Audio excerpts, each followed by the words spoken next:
రాష్ట్రంలో red book పాలన సాగుతోందన్నారు YS Jagan. కక్షలు తీర్చుకునే వారిని ప్రోత్సహించేలా సీఎం చంద్రబాబు తీరు ఉందని ఆరోపించారు. మేనిఫెస్టోలో ప్రజలకు ఆశ చూపి చివరకు మోసం చేస్తున్నారని ఆందోళన వ్యక్తం చేశారు. కూటమి ప్రభుత్వం వచ్చిన తర్వాత ఇంటికే వచ్చే పెన్షన్, రేషన్ విధానాలు పోయాయని అన్నారు. మళ్లీ జన్మభూమి కమిటీలొచ్చాయని గుర్తు చేశారు జగన్.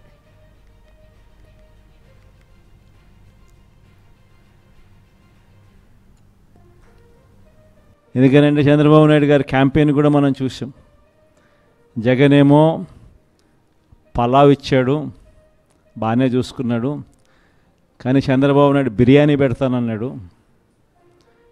తీరా చూసేసరికి పలావు పోయింది, బిర్యానీ పోయింది, పస్తు పండుకోవాల్సిన పరిస్థితిలో ఈ పొద్దు మేము ఉన్నాము అని చెప్పి ప్రజలందరూ కూడా అనుకుంటా ఉన్న పరిస్థితిలో ఈరోజు రాష్ట్రాన్ని చూస్తూ ఉన్నాం. లా అండ్ ఆర్డర్ అయితే పూర్తిగా రెడ్ బుక్ పాలన జరిగిపోతూ ఉంది. అసలు లా అండ్ ఆర్డర్ ఉందా లేదా అనేది కూడా నమ్మకం కూడా ఎవరికి కలగడంలా. ఇష్టం వచ్చినట్టుగా ఎవరికి గ్రామంలో కక్షలు ఎవరికి ఉన్నా కూడా వాళ్ళ కక్షలు తీర్చుకునే దానికోసం ఈ చంద్రబాబు నాయుడు గారి ప్రభుత్వం సపోర్ట్ చేస్తూ ఉండడం ఇవే జరుగుతూ ఉన్నాయి. ఇంతటి దారుణంగా ప్రభుత్వంలో పరిపాలన